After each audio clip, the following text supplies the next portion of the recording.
Okay, we're doing another full reaction review. Hopefully, that it's all dependent upon how much YouTube decides to let us put up. Because when I did the commercials, even those commercials were like 30 seconds long. I got copyrighted by the music in one of them. Less than 30 seconds of Mazzy Star copyrighted me. It's too much. But Mork and Mindy never got anything. And Soap still has never got anything. Wishbone still has never got anything. It's just like random commercials for Coke that will strike you down. Fuck you, Coke. I like Coke too. It's trying to make me hate it.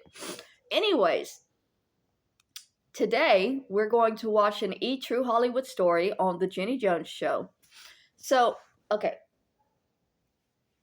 The Jenny Jones Show was a daytime talk show in the 90s.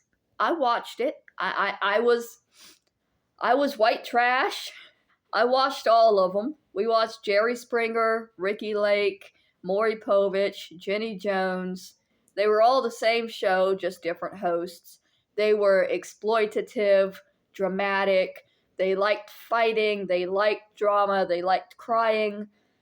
Jerry Springer would straight up set up fights. Like backstage, they would be getting people angry so that they would come out ready to fight.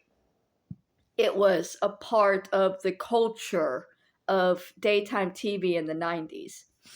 And I thought that this story would be relevant for my channel specifically because these kinds of exploitative tactics are still used in YouTube situations. There are YouTube channels that do live streams, and to gather content for their live streams, they target mentally ill people, and they'll spend all week antagonizing and creating drama with these mentally ill, emotionally unstable people online, and then use that on their show to get money.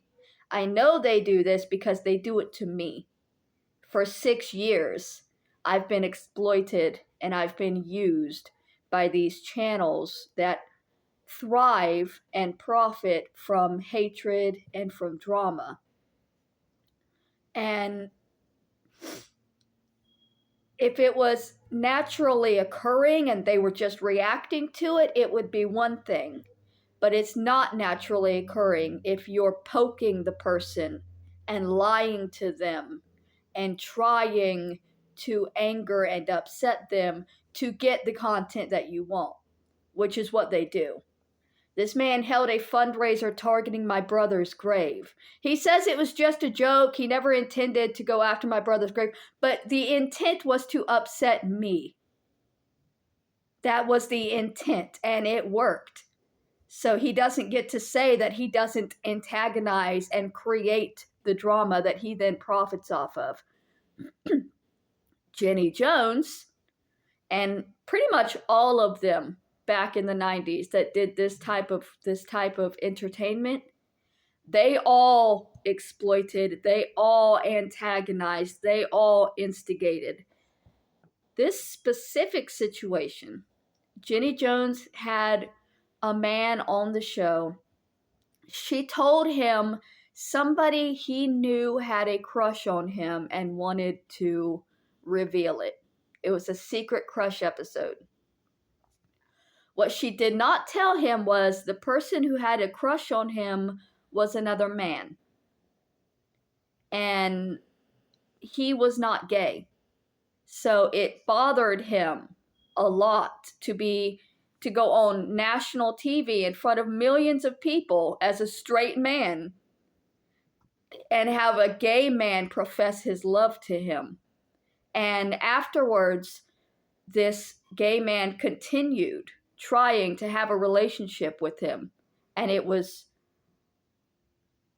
a situation that never should have happened.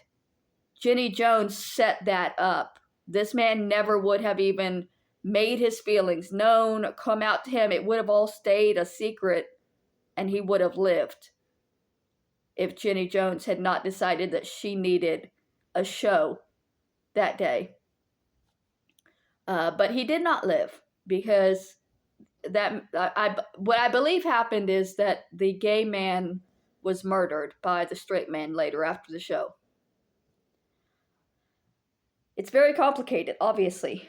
And I talked about this when I talked about the TV series Ted, because they make one joke about the 90s and being gay and how it's the fucking tits, which is a hilarious joke, but it is not accurate to what it was actually like in the 90s. Because in the 90s, it was still very, very much not okay to be gay. People were being killed for it. Literally just murdered, straight out. Matthew Shepard tied to a fence. So for Jenny Jones to think it was okay to do this in the time frame and in the environment that her show created, I can't really speak on the woman's own intentions and mindset, but when you look back at things, it's easy to see how fucked up shit was when you're looking back at it in retrospect. So we're going to get into it and have the True Hollywood Story tell us the entire story. I've got my friend, and I've got my caffeine. It's black coffee. It's still hot. That's why I'm not chugging it down. I'm trying to drink black coffee because it's supposed to be better for your liver. It is not better for your taste buds. I'm trying to lower my face, and then we're going to hit play. I don't want to take up half the screen.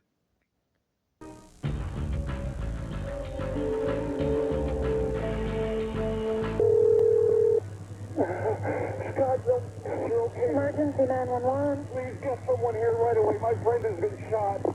That chilling call for help came too late. 32-year-old Scott Amador was dead, shot by 26-year-old Jonathan Schmitz. Just days earlier, the two appeared on a segment of the Jenny Jones talk show. Unfortunately, when you do shows as sensational as some of our shows, there are consequences. The Amador-Schmitz saga is a sad milestone in the remarkable life story of Jenny Jones. This gutsy lady of television talk didn't become famous until she was in her 40s, and her real-life travels are as interesting as any talk show tell-all. She's kind of a chameleon who's remade herself again and again. Jones survived years on the road with no-name rock bands. She was a rebellious teen. She ran away from home to get away from her father. Shared the stage with the King of Vegas. She had the total work ethic, total discipline, and total attention span. I hate that was crackling necessary to sound be a in the star. background. Reinvented herself as a stand-up comedian. I don't know how many women she went against, but guys, she just flattened them out. Battled through botched boob jobs. I think every once in a while in life you just have to say uncle. We're not magicians, we're just plastic surgeons. Walked away from 3 marriages and finally found fame in the rough and tumble world of talk shows.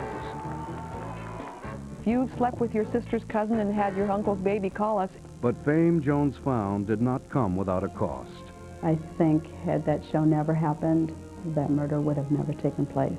This is the story of a determined woman who overcame trials, tribulations, and tragedy. This is the story of Jenny Jones, the True Hollywood Story. It most likely never would. She's right that this specific murder would not have happened if Jenny Jones had not put them on her show and needed to have content for her show. Scott that has the crush on you. You lied to me. This jarring revelation set off a chain of events that culminated in a brutal murder and irrevocably changed the life of Jenny Jones. Jones, a relatively benign figure in the rough and tumble talk show world, found herself fighting for her reputation. Jenny Jones was born Janina Stronsky on June 7, 1946 in Jerusalem to a Polish Catholic couple, Jan and Zoska. That same year, the family moved to Rome. Jenny's mother worked as a dressmaker, and her father worked in a homeless shelter at the Vatican. Jan moved his family again in 1948, this time to the industrial city of London, Canada. Jan and Zoska opened a little dress shop. But the marriage was troubled. In 1956, the Stronskys divorced. Zoska and her daughters 9-year-old Janina and 11-year-old Liz moved to Montreal, Quebec. Janina struggled to fit in. In French-speaking Montreal, she resorted to extreme measures to get attention. In 1998, Jenny spoke about her childhood on the Howard Stern radio show. Okay, so they said that she resorted to extreme measures for attention while showing a straight razor blade. So was she self-harming? And they're not active. Like, are they implying but not saying, or are they showing random images? Because, damn.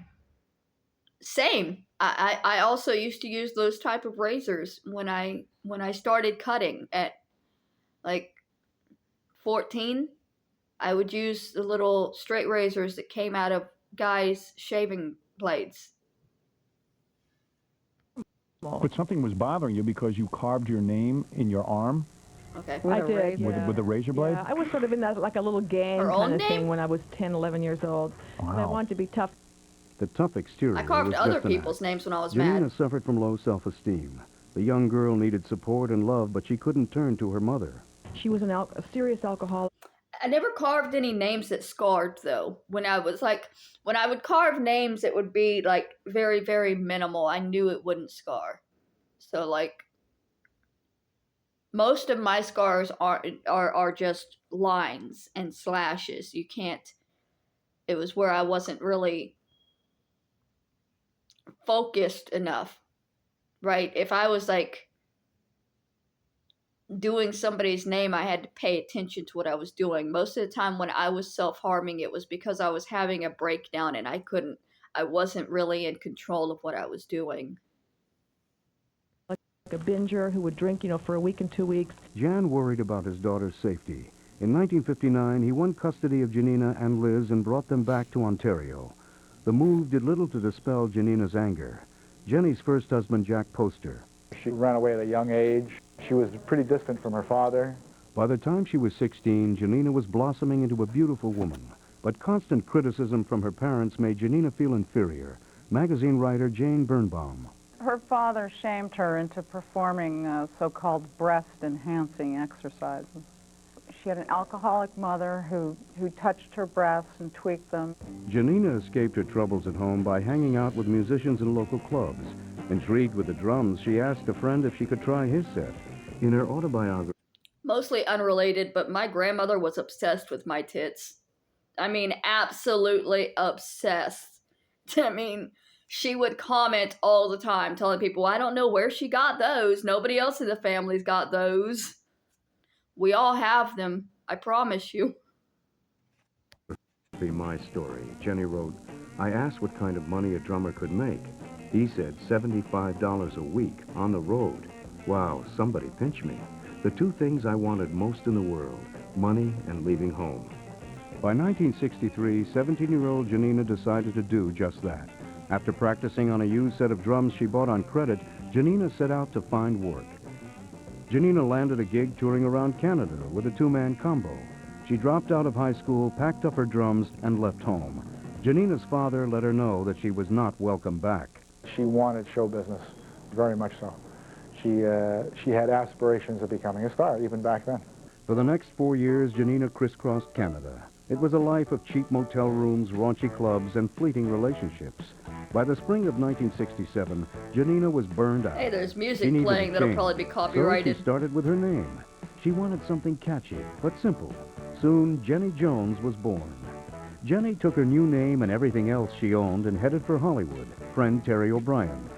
That type of drive and focus at that young of an age probably comes from trying to prove something to her father.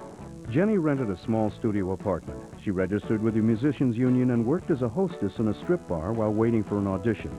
Jones got a break in the spring of 1969 when she was asked to join an all-girl band in Las Vegas called the Cover Girls. Jenny signed on in a drum beat. Jenny quickly became the boss. Former member Stephanie Teal. As a band leader, she was pretty strict. You know, she had these certain sets of rules that she wanted us to follow about our grooming and everything like that. If somebody saw us out not wearing our CoverGirl lipstick and everything like that, you know, I would hear about it later. Jenny even made the band's costumes, what there was of them. The outfits were as skimpy as they could be, and, you know, supposed to be really sexy. And they came up just, you know, as short as they could possibly be. The cover girls were good musicians, and they weren't bad to look at either. They played every smoky lounge from Vegas to Tahoe.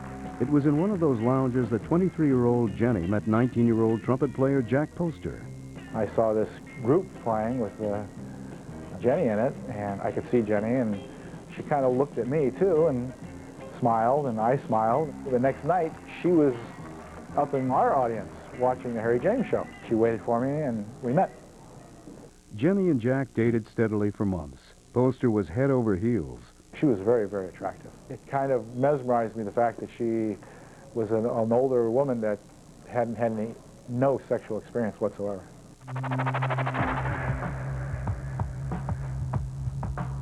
Coming up. They said it only made sense that she had some protection. The police told her to carry a weapon of some sort. And later. All of the implants that she had were the most controversial implants in all of plastic surgery.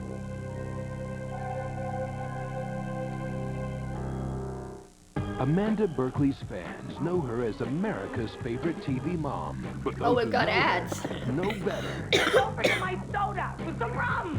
Amanda's on the top of the jumbotron threatening to jump. Should we skip the ads? Nothing can stop. Like Caldwell Banker Real Estate. Clothes and stuff. Host of smoke-filled casino lounges in the States. She had been on the road for almost 6 years. Jenny longed for stability, but she looked in all the wrong places. The bed was all messed up, and there were clothes and stuff flying all over the place, so I knew they had just got done doing whatever they were doing. On September 22nd, 1969, Jenny and her teenage boyfriend Jack Poster tied the knot in a little chapel on the Vegas Strip.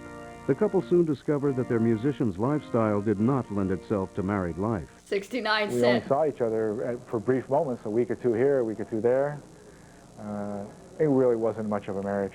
Just 9 months after the couple took their vows, Jack received some startling news after returning home early from a tour. I She's go, pregnant. Me, Jack, your husband.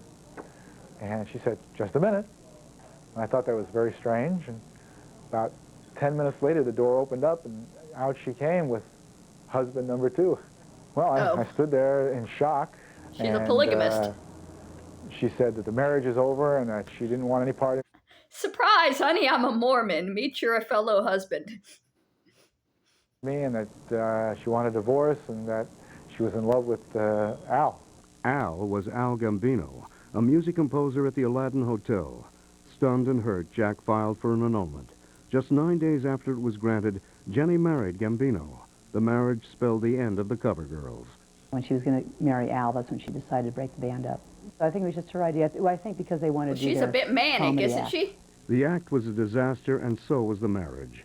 Jenny needed to find work. In the winter of 1971, she snagged an audition with Wayne Newton, but this time Jenny was not behind a set of drums. She was singing backup.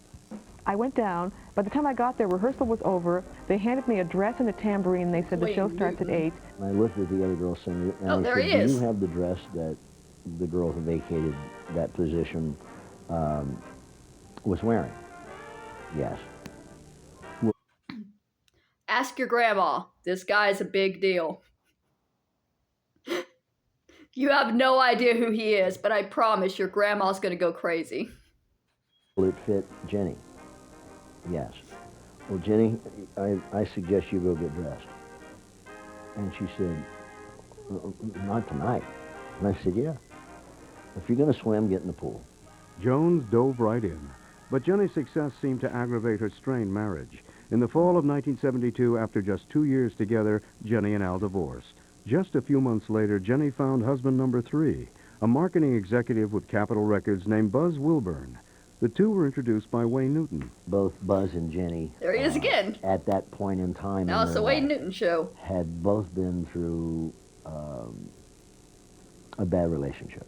They found that they had that in common. They had so much in common, Jenny made a surprising decision. She came to me and said, I think that I'm going to have to leave the group. We're just away from each other too much. So she really left me to be a housewife. In the summer of 1973, Jenny Now sing married us a Buzz song. Wilburn.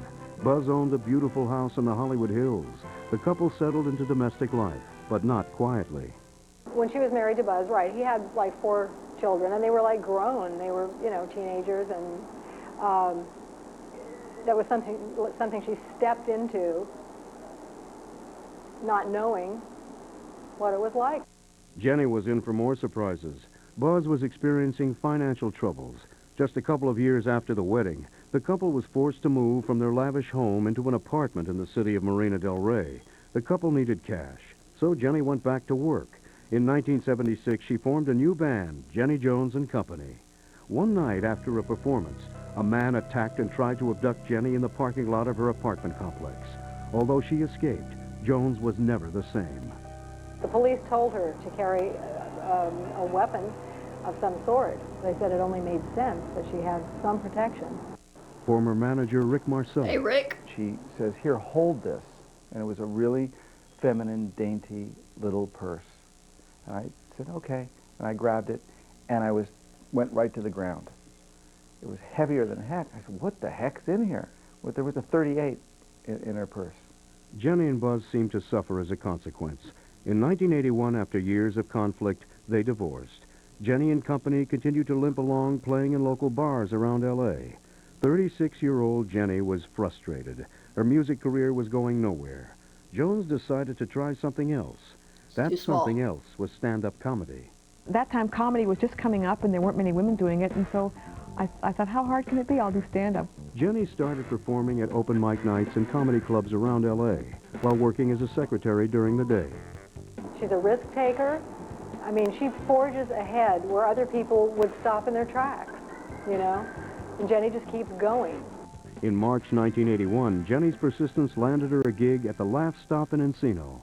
Most of the audience walked out. Owner of the Ice House Comedy Club in Pasadena, Bob Fisher. Very few people go from just starting comedy to doing headliner-type material. They say it takes 5 years to truly be funny. So Jenny went through some tough times.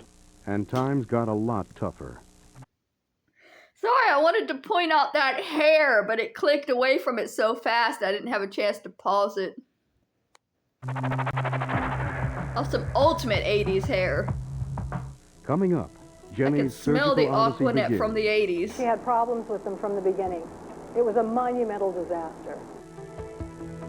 We're going to skip through the commercials, just... This week. Nothing seemed to help, not even a new set of breasts. All of the implants that she had were the most controversial implants. That's such an unfortunate statement. Even a new set of breasts didn't help. Sir! In all the plastic surgery. Ever since she was a young girl, Jenny Jones suffered from low self-esteem. She was especially self-conscious about being flat-chested. In her autobiography, My Story, Jenny wrote, "I believe that big breasts were what separated the girls from the women." Jenny finally scrounged up $1,500 for breast augmentation. On May 15, 1981, Jenny went from a AA to a size 36C. 6 months later, Jenny's breast implants began to harden. On May 15, 1982, Jenny had her implants replaced. Although Dr. Richard Ellenbogen did not operate on Jenny, he is an expert in the field of plastic surgery. If the immune system... Sorry. Okay, so I will say that in the 90s, breast implants were like, they were a big thing. They were like the trending plastic surgery thing, but they were also very problematic because there was a lot of malfunctions, let's say. It was still fairly early in the design of the breast implant. My aunt actually had one that leaked, and she got sick, and they had to sue the doctor, who was already being sued by multiple people for leaking breast implants. So this was a genuine problem in the 90s for people who had breast implant surgery. Recognizes the implant, what happens is the body will contract down, making the space smaller than the implant, making it feel hard. In the fall of 1983, her new set of implants also hardened. Jenny was in pain and emotionally distraught. She went under the knife again on December 19, 1983 for her I have a third lot of set aunts, by implants the way. in Don't as many assume I'm years. talking about After Kathy. the surgery, Jenny lost all feeling in her breasts. Because I'm A few not months for that later, one. they hardened again. Despite her physical problems, Jenny tirelessly traveled back and forth across America, appearing at any comedy club that would have her. I'd never seen any comic work that hard or that smart to set up that many appearances on stage. Jenny worked night and day. To make matters worse, she underwent surgery again for her fourth set of implants in August of 1984. I think every once in a while in life you just have to say uncle. We're not magicians, we're just plastic surgeons. Jenny wouldn't give in to her medical problems or give up on her career. Although she shared the stage with comics such as Jerry Seinfeld, Gary Shandling, and Dennis Miller, Jenny's career wasn't going anywhere. After 4 years of touring, she decided But her that she hair needed was going help. straight up. Jenny found personal manager Rick Marcelli in March of 1985. I figured it out. I said, we got to put you in the miniskirts. You got to listen to me. We got to make your hair big. All of a sudden, I had a blonde bombshell that was funny. Marcelli introduced Jenny to fresh ideas and to his best friend, Dennis McCallan. Jenny found Dennis very charming. Right from the get-go, I believed that there was something happening. They didn't know it, but I believed it. On December 18, 1985, Jenny appeared on Star Search, an amateur talent show hosted by Ed McMahon. They just brought Star Search back. Jenny Jones was her outfit. She had a little mini skirt, tiny little mini skirt, and frizzy hair. She looked like Phyllis Diller. So it attracted me to her, and then she started winning. Great, it's so exciting to be back on the show, especially being the only female comic. It's really a thrill. I think you're better off with a female comic. We are more dependable. It's true, if we don't feel like performing, at least we can fake it.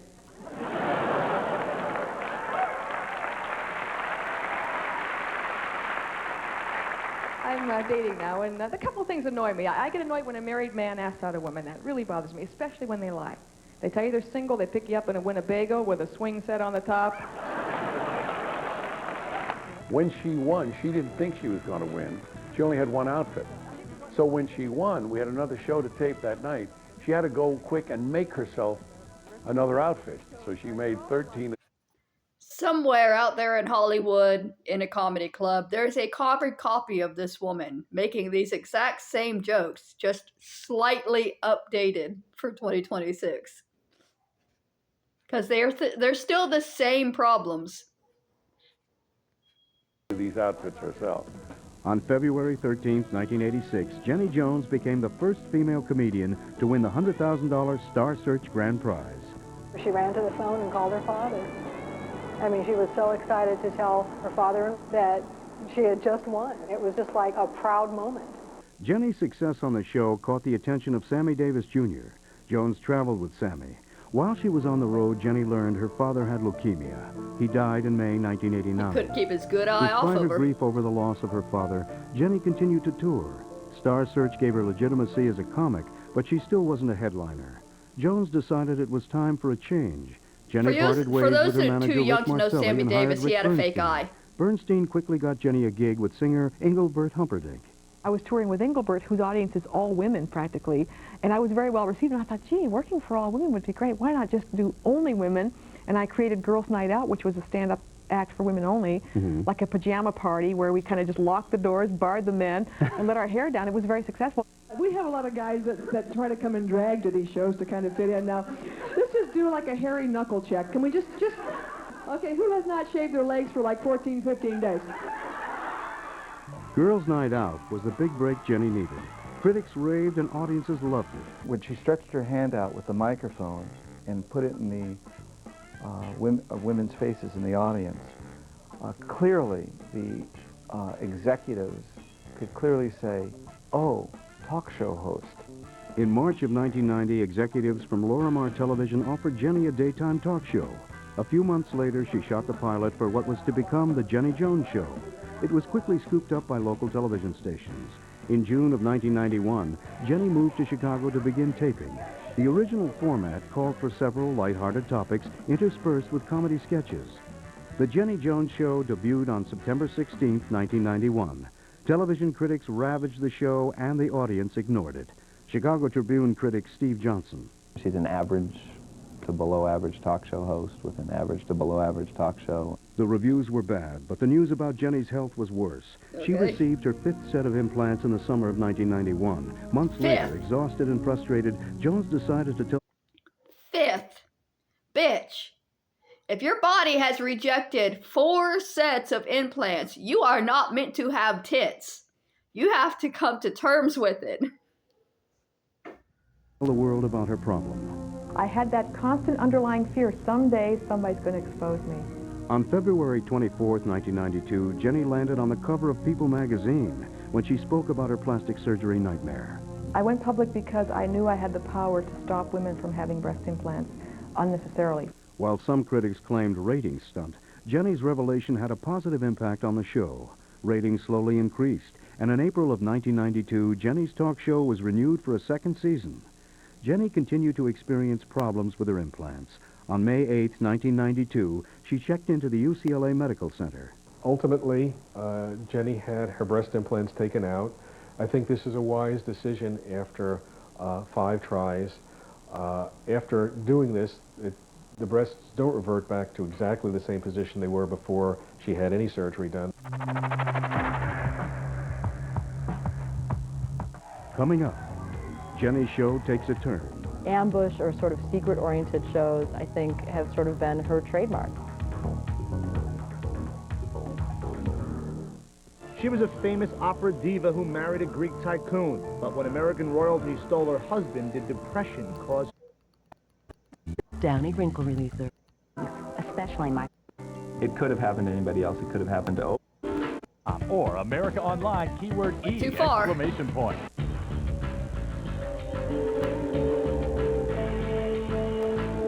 Normally I watch the ads. By the Normally I actually really like the ads. It's fun to go back and see how stupid we were back then to think that this was proper marketing material. But I'm trying to shorten this because my recorder, I don't know how... I'm using a different recorder from the one I used to because the old one has started having troubles, so I still don't know all of the rules with it. I'm working on it. You know, I'm getting to know it. I'm feeling my way through.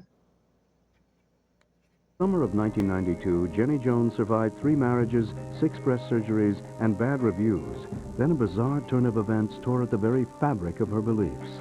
It could have happened to anybody else. It could have happened to Oprah before she had her conversion and turned her talk show into something more benign. So in some respects, it was kind of just bad luck that it happened to Jenny Jones. Again, all of these shows were doing the same type of stuff. But stuff. the vote of confidence did not stem the bad reviews. To increase ratings, Lorimar brought in the Emmy-winning husband and wife team from The Phil Donahue Show, Ed and Debbie Harwick-Glavin. Their strategy for getting ratings out of the gutter, a more serious issue-oriented show. Last year, because I came from stand-up comedy, it was intended to be, and it was a fun show. It didn't work as well as we would have liked, and so this year we're doing more serious things, more sensational topics, and it's working. The show took off. Within 1 year, ratings climbed 88%. Jenny's style of blending personal experience with serious issues was a winning combination. By the end of the 2nd season, The Jenny Jones Show was in 3rd place behind Oprah Winfrey and Ricky Lake. 46-year-old Jenny signed a 5-year contract. For the first time in her life, her future seemed secure. Former Washington Post journalist Megan Garvey. I think that has contributed to her success, that people can identify with her. They don't see her as someone who has always had everything go perfectly well for her. Despite her professional success, Jenny's personal life was still filled with unresolved issues. Jenny longed to make peace with her ailing mother, but Zoska Stronsky died June 2nd, 1994. In her autobiography, Jenny wrote, "My unfulfilled relationship with my mother had wiped me out emotionally. I had cried so much for so long there were no more tears left." Magazine writer Jane Birnbaum. She didn't have the gift of being able to direct her anger towards the people who had really done her the most harm, her parents. Over the next couple of years, Jenny threw herself into work. The show was humming along. By the 5th season, the ratings were as sensational as the topics. A typical show of Jenny Jones would be young people, especially women in too tight clothes, who are in trouble with their parents or their friends, or, you know, dating the wrong people or dating 3 of the people who are on the panel. Psychiatrist Dr. Carol Lieberman. You can see how, over these several years, it went from a topic that was more in-depth and serious to one that was a little more sensational to one that was totally off the wall. It was this environment that may have encouraged show producers to pitch the idea of a secret crush segment, but with a twist. The same-sex secret crush show or even heterosexual secret crush shows are very typical of what Jenny and her show talk about. Very much ambush or sort of secret-oriented shows, I think, have sort of been her trademark, and the trademark of the talk show industry in general. Jones's show ran an ad seeking viewers who had same-sex secret crushes. Are you romantically attracted to a friend of the same sex?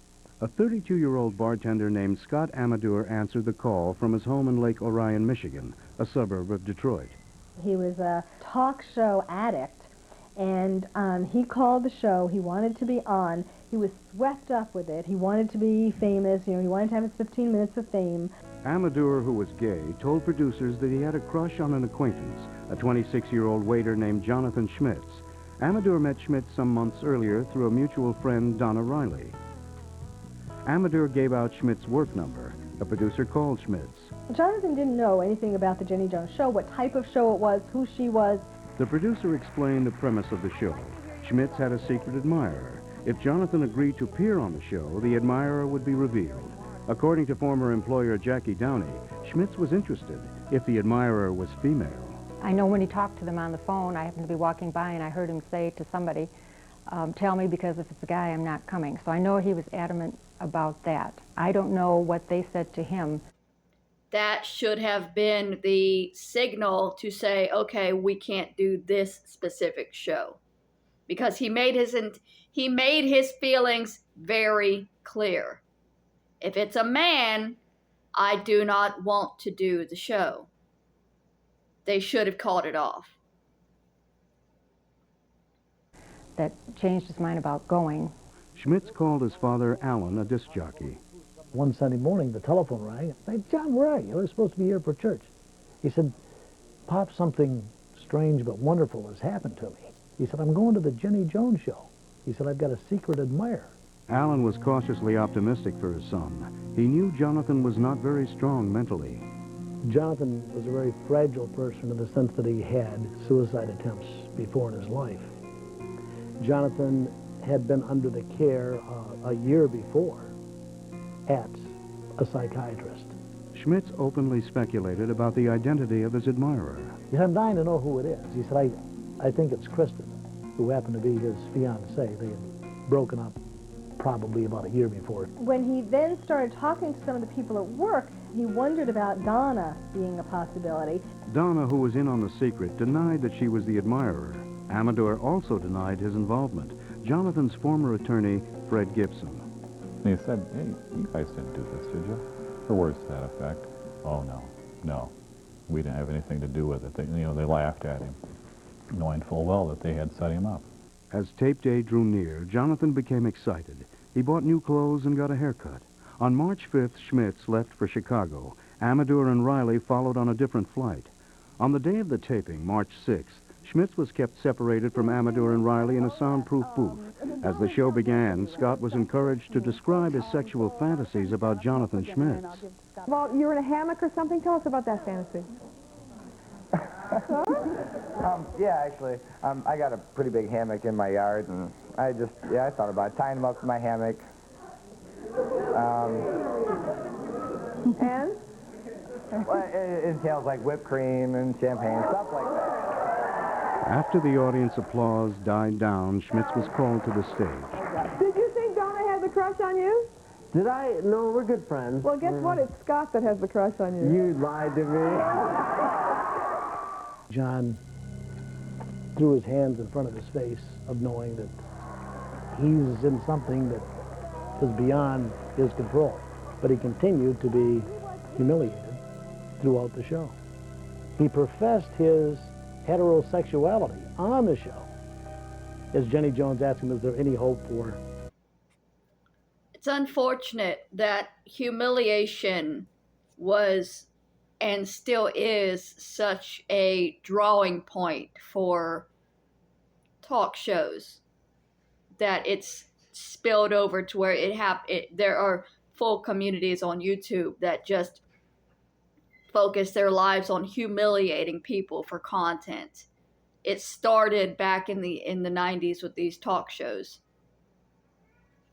This situation is so fucked up though. None of this should have happened. The fact that they flat out lied to him when he told them, if it's a man, I don't want to do the show.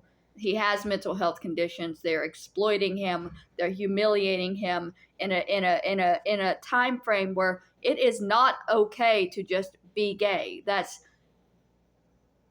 People were being killed for being gay in the 90s. The fact that anybody on the Jenny Jones show thought that this was marketable, as funny, is demented and sick. Scott and John to get together. You could see him falling apart on the stage. When the camera wasn't on him, he really was losing touch with reality as he was sitting there. Coming up, humiliation becomes murder. Emergency 911. Please get someone here right away. My friend has been shot. America's sweet. Your next vacation. And the guests seem pleased. Jenny Jones and her staff thought the taping of The Secret Crush show March 6, 1995 was a success. The audience loved it, and the guests seemed pleased. Little did they know the chain reaction it set off would be deadly. From the show on, this was part of his downfall. This was part of his descent, what I called his descent into madness. Incredibly, after the show, Jonathan Schmitz traveled back to Detroit with Scott Amador and Donna Riley. They really had someone who was supposed to pick them up from the airport. It was already prearranged, and they changed tickets so that they could go on the same flight. And Jonathan said yes, that he would do it. Leaving the airport on this very, very icy night, there was a caution light around some construction. Scott Amador, who was still delighted from being on the show, jumped out of the car, grabbed the caution light, threw it in the back seat of the car. The three had been drinking heavily at the airport and on the plane. They decided to stop at a bar on the way home for more drinks. Jonathan called his dad from the bar. I said, well, why haven't you called us? Where you been? I said, John, I said, who was the admirer in Chicago? That morning he started crying. He said, Pop, that thing didn't work out very well in Chicago for me. And I said, well, who was the admirer? He said, it was a guy. And he said, now Grandpa and Grandma and everybody are going to think that I'm gay. The next day, Schmitz arrived at work late and in bad shape. Former employer Kevin Downey. I said, Jonathan, I've heard what happened.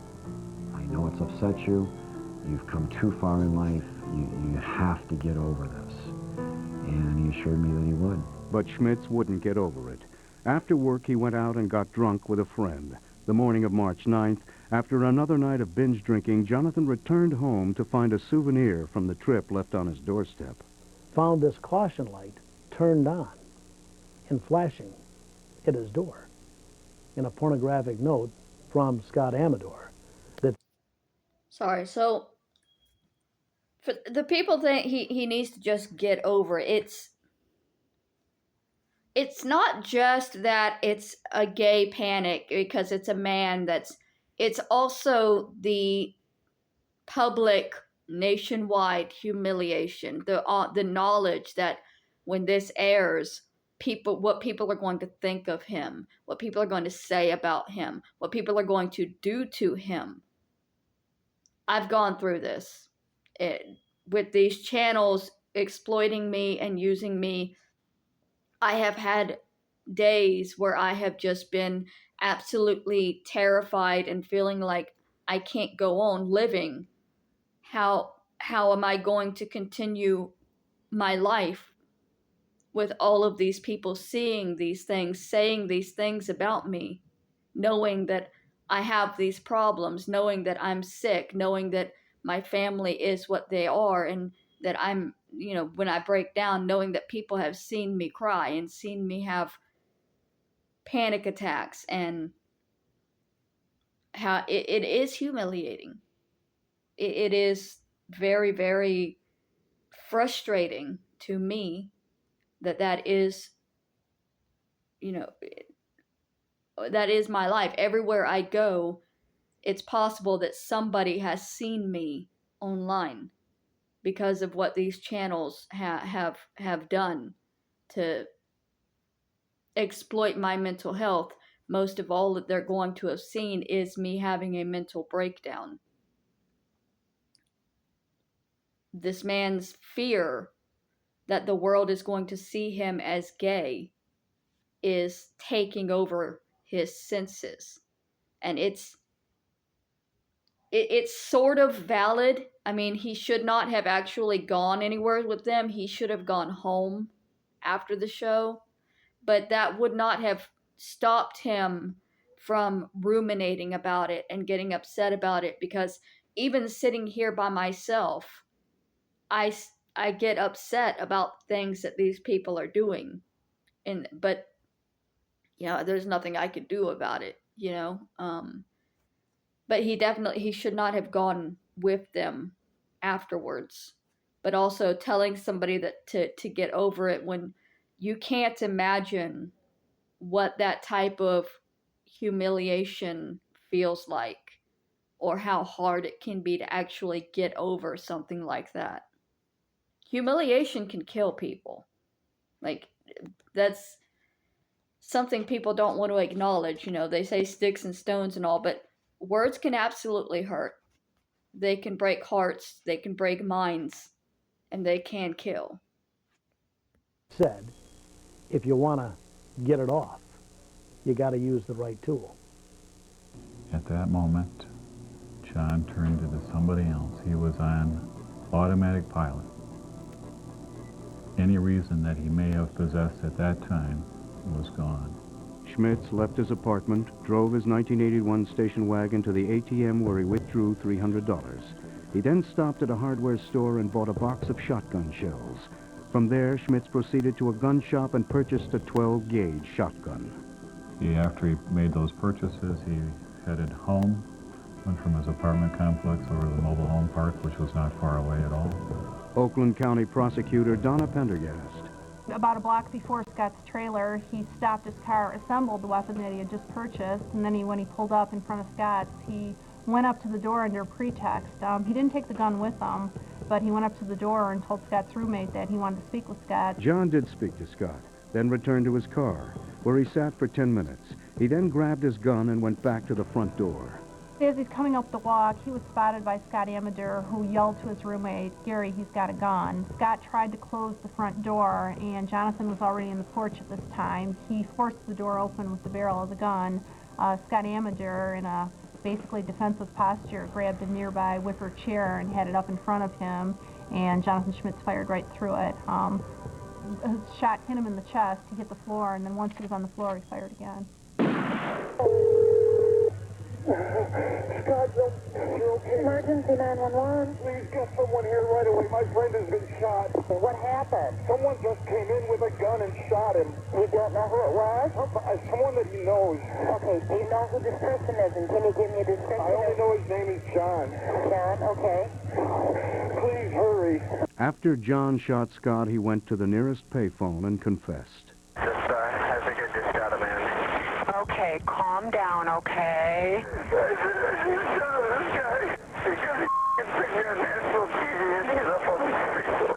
By the time they got him to the station, he gave a statement, though. By all accounts, he was calm and very methodical and went through what he had done. What he had done was kill 32-year-old Scott Amador with 2 shotgun blasts to the chest. Coming up, the finger-pointing begins. Her associate producers lied to John and lied to everybody else to get him on the show. It is entirely the show's fault that this happened. Entirely. These two men never would have spoken to each other if it wasn't for Jenny fucking Jones. She was the outspoken queen of morning.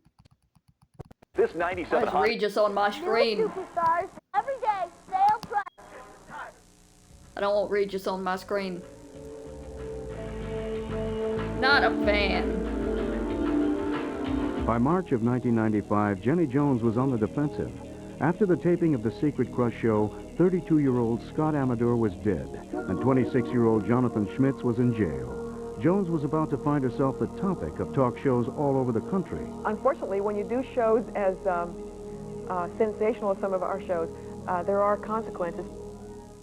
In the wake of the tragedy, observers were quick to blame The Jenny Jones Show, calling The Secret Admirer stunt and ambush.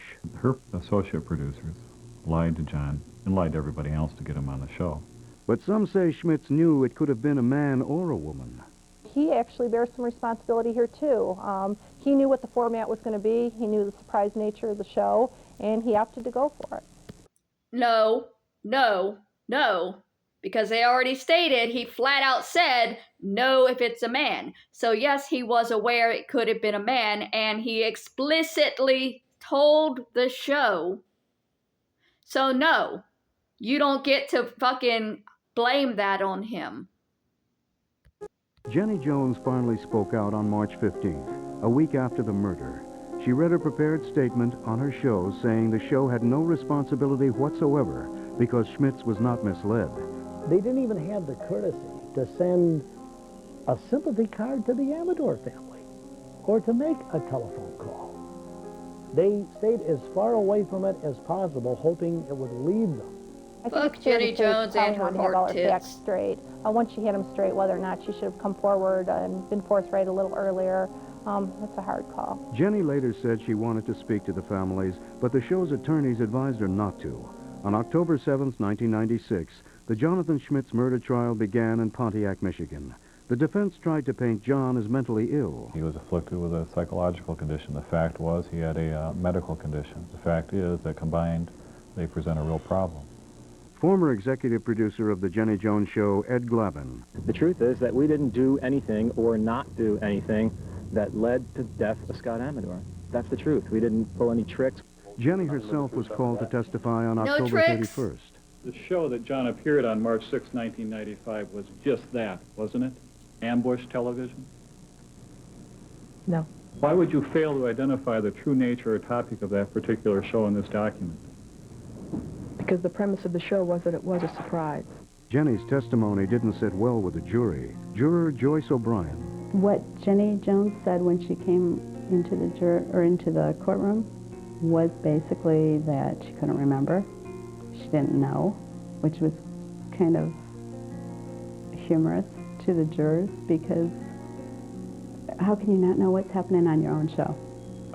Okay, so that part could be true because all of the shows that I've done audience for, they do multiple shows in a day, and these people, the host is meeting a lot of people that day, and it probably is hard for them to remember each specific one, but also the producers of this show lied to him and set it up, and Jenny Jones was fully well aware that it was an ambush type of a show. Like, for her to say that she wasn't aware of what type of content she was making is bullshit. For her to say that she didn't fully remember the exact episode and the people, and she's not working in the background setting these things up. It's going to be easier for her to forget, especially since these aren't even famous people that she already knows. They're just random street people with problems that she can exploit and profit from. She's got no reason to know who they are after they leave her show. She's not going to remember them. And she doesn't work with the production to actually hire them, right? So some of what she's saying is accurate, but for her to fully pass the blame and say that she didn't know it was going to be a surprise or an ambush is a lie, because she clearly knows what the show is when she goes on stage to do it, whether she remembers the people she's doing it to or not. She knows what she's doing. I would ask her questions, and it was almost as if she wasn't there. Meanwhile, the media blitz continued as nearly every talk show and nightly newscast debated whether the ratings scramble had spawned a ruthless frenzy. Amateur family attorney Jeffrey Feiger. They had been warned in advance that if they produced these, these surprise-type humiliation shows, that they could produce a tragedy. Whether or not this was the reasonable and foreseeable consequence of, putting an individual on a talk show without being screened, I don't really know. But I do know one thing: it's not the cause of the murder. It was the inciting factor, but it still doesn't take away nor mitigate the personal responsibility of Jonathan Schmitz. During the trial, the Amateur family filed a $50 million lawsuit against Warner Brothers, the producer and distributor of The Jenny Jones Show. This is really a case in which Sorry. That woman really said our problem was that we didn't screen him. How do you screen somebody for how well they're going to take nation public humiliation and gay panic? That's not something you can screen. business that makes hundreds of millions of dollars a year at the expense of individuals' feelings and emotions really put a mentally ill individual on a stage to profit by it. After 5 weeks of testimony and tears, the verdict of the criminal trial came down on November 12, 1996. Second-degree murder, guilty. Felony firearm, guilty. The jury came back with a second-degree murder conviction because they believed Jonathan had severe mental deficiencies. I've always felt that that second-degree verdict was a compromise verdict on behalf of the jury. I think that was the bone that they threw Jonathan Schmitz. The defense was trying to get at that Jonathan already had a problem, and to humiliate him publicly like that in front of everyone on TV was more than he could take. Jonathan Schmitz was sentenced to 25 to 50 years in prison. I think it should have been a lot less than that, with a chance of parole at maybe 10 years, because I think what he needs is to get psychiatric help and medication. I felt the sentence was appropriate. I've always believed that this was first-degree murder. What he did was cold-blooded, and what he did was murder, and what he did was premeditated. Just weeks after Schmitz's sentencing, I don't know how premeditated it was. The trial had been reversed on a technicality in regards to jury selection. Schmitz would have to be retried. Almost a year after the Secret Crush show was taped, the legal drama continued with Jenny still in the center of the controversy. Jones was exhausted and bitter. I'm still surprised how many people really believe that he was humiliated and he was ambushed. It really is not the case. Really? She really doesn't believe that that was a humiliation? Well, being fair, the channels that are going after me also don't believe, but what they're doing is what they're doing. Like, even when I'm crying and hurting myself, they'll constantly say, it's a joke. She's just playing into it. It's fine. They will never acknowledge that what they've done has caused actual harm. Coming up, Jenny's nightmare is far from over. You smile when you're not comfortable, don't you? Sometimes. That's what Jonathan Schmitz did, isn't it? Not necessarily. How do you know? He was a shakes, carb solutions. If you go to my old videos, you'll see a lot of comments when I'm clearly crying and breaking down, where they'll be saying, oh, there's no tears. And you can see clear tears, but because his people need to convince everybody that I'm just acting, you'll see people saying, well, there's no tears, even though they're just streaming down my chest and face, It's that kind of gaslighting manipulation that is still happening. It happened back then. It's happening now on YouTube. There are channels, the channels that target me specifically go after mentally ill people and exploit their mental deficiencies or capabilities for profit on their channels. It's the same thing. It's just decades apart and done differently, but it's the same type of situation. And people are dying today from the same thing that's happening to me. There was very recently, there was a streamer who was taking another streamer's content and using it to humiliate him. And so that streamer followed him, found him in real life out on the street, and shot him and his wife because he had been using his content to humiliate him for so long. And this guy had been telling him to stop and threatening him, and he wouldn't.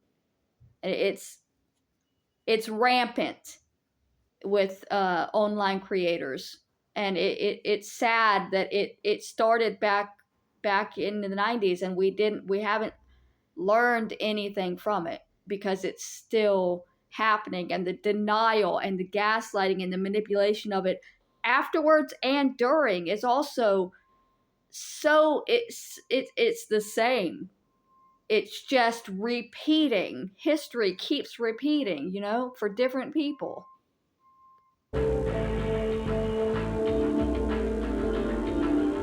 It's the same excuses 20 years later. Jenny Jones and her show were mired in controversy as a result of the murder of Scott Amador. With a new criminal trial about to begin and a $50 million civil suit pending, Jenny couldn't seem to put the trouble behind her. This is not about money. I mean, Warner Brothers is insured. This is about principles. We have principles at stake. We have our reputations at stake. Jenny was publicly attacked, branded a liar and a fool. In November of 1997, Jones released her autobiography titled Jenny Jones, My Story. I think writing the book was very good for her. I think that was like a cleansing, like a probably closure with her mom. Jenny went on the road to promote her book. At every turn, questions about the murder plagued her. But Jenny held firm in her defense of the show. Some found her attitude offensive. Jenny Jones, even in her interview with Dateline NBC, with Jane Pauley, her testimony on the witness stand in the original murder trial, do you have any regrets about what happened? No.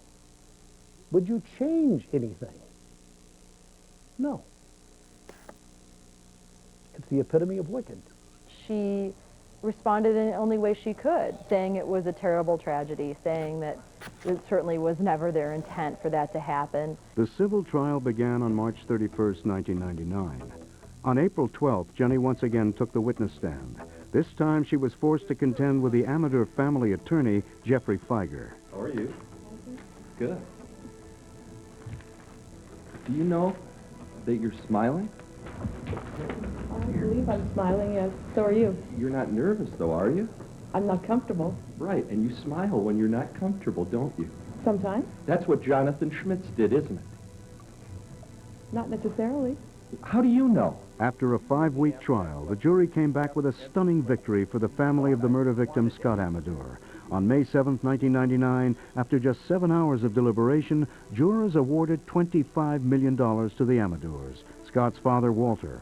Maybe we'll do something about these shows that are happening, and there won't be no more killings like I lost my son. Although the decision is being appealed, it's clear the jury was trying to make a point. They were sending a message. I think they were sending a message that these types of talk shows shouldn't be tolerated, that basically they're garbage. On August 27, 1999, Jonathan Schmitz was convicted again of second-degree murder.